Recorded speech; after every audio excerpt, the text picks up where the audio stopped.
ओम नमो भगवते वासुदेवाय। श्री ओम नमो भगवते वासुदेवाय। भगवान विष्णु ही हैं तो जय अपना यश कदापि नहीं खोना चाहेंगे। जय मुझे मारकर भी मुझसे पृथ्वी छीन सकते हैं, और यदि कोई अन्य है तो युद्ध में मेरे बाणों की चोट को जय कदापि नहीं सह पाएंगे। परीक्षित, जब शुक्राचार्य ने जय देखा कि उनका शिष्य उनकी बात नहीं मान रहा है, तब देव की प्रेरणा से उन्होंने राजा बलि को शाप दे दिया।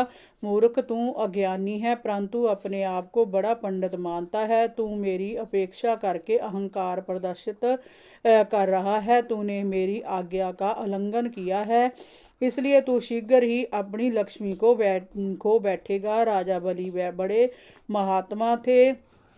गुरुदेव के शाप देने पर भी वह सत्य से नहीं डिगे।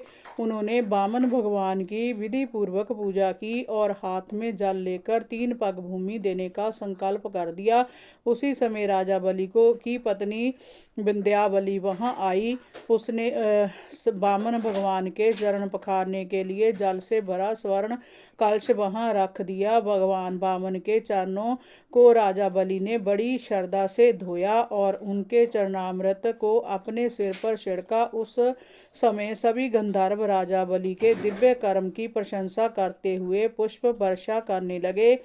देखो तो जय कैसा महान राजा है, जिसने जानबूझकर अपने शत्रु को 3 लोकों का दान कर दिया। उसी समय भगवान वामन ने अपना आकार बढ़ाना आरंभ किया।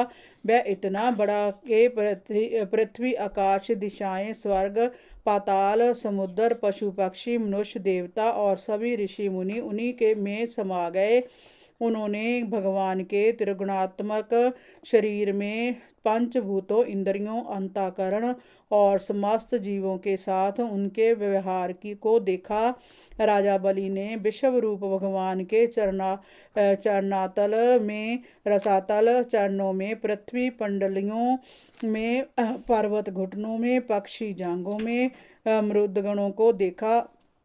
इसी प्रकार भगवान के वस्त्रों में संध्या, गूढ़ स्थानों में प्रजापतिगण, जंगन स्थल में समस्त असुरगण, नाभि में, आकाश कोख में, 7 समुद्र और वक्ष स्थल में नक्षत्र समूह को देखा। उन्हें भगवान के हृदय में धर्म, सतनों में मधुर और सत्य वचन, मन में चंद्रमा, वक्ष स्थल पर हाथों में कमल लिए लक्ष्मी जी, कंठ में सामवेद और संपूर्ण शब्द समूह देखे। उनकी बाहों में इंद्रादि समस्त देवगण, कानों में दिशाएं, मस्तक में स्वर्ग, केशों में मेघमाला, नासिका में वायु, नेत्रों में सूर्य और मुख में अग्नि दिखाई पड़ी। उनकी बाणी में वेद, रसना में वर्ण, बाहों में विधि और निषेध, पलकों में दिन रात, ललाट में क्रोध, निचले होंठ में लोभ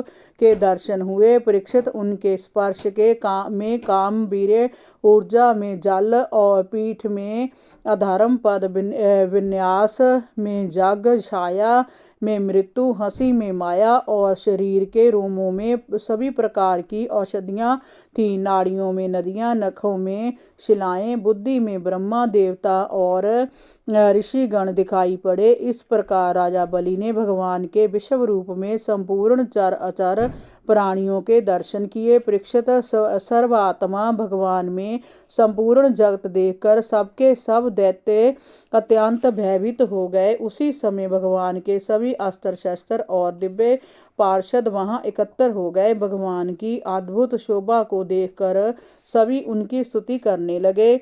उन्होंने अपने एक पग से बलि की सारी पृथ्वी नाप ली, शरीर से आकाश और भुजाओं में से सभी दिशाएं घेर ली। दूसरे पग से उन्होंने स्वर्ग को नाप लिया। अब तीसरा पग रखने के लिए उन्होंने इधर उधर देखा तो उन्हें राजा बलि की कोई चीज दिखाई नहीं दी। भगवान का उठा हुआ वह पग ही ऊपर की ओर जाता हुआ महलोक जनलोक और तपलोक से भी ऊपर सत्यलोक तक पहुंच गया। 21वां अध्याय राजा बलि का बांधा जाना। श्री सुखदेव जी ने कहा, परीक्षित, भगवान के चरण कमलों के सत्यलोक में पहुंच जाने से उनके नाखनों की छटा के सामने सत्यलोक की आभा फीकी पड़ गई। स्वयं ब्रह्मा जी भी उसके प्रकाश में नहा गए। सभी बड़े बड़े ऋषियों ने उनकी अगवानी की और वंदना की। स्वयं ब्रह्मा जी ने उस चरण कमलों की पूजा की और भक्ति भाव से स्तुति की। ब्रह्मा जी के कमंडल का वह जल जिससे ब्रह्मा ने भगवान के चरण को पखारा गंगा जल बन गया। वही गंगा जल धारा के रूप में पृथ्वी पर गिरकर असंख्य पापियों के पापों को पवित्र करती है। जय गंगा भगवान की उज्जवल कीर्ति की प्रतीक है। दैत्यों ने देखा कि भगवान वामन ने 2 पगों में तीनों लोक नाप लिए तो दैत्य लोग क्रोध में भरकर कहने लगे, जय ब्राह्मण नहीं मायावी विष्णु है। जय ब्राह्मण वेश में देवताओं का भला करने आया है। हरि ओम नमो भगवते वासुदेवाय। श्री ओम नमो भगवते वासुदेवाय।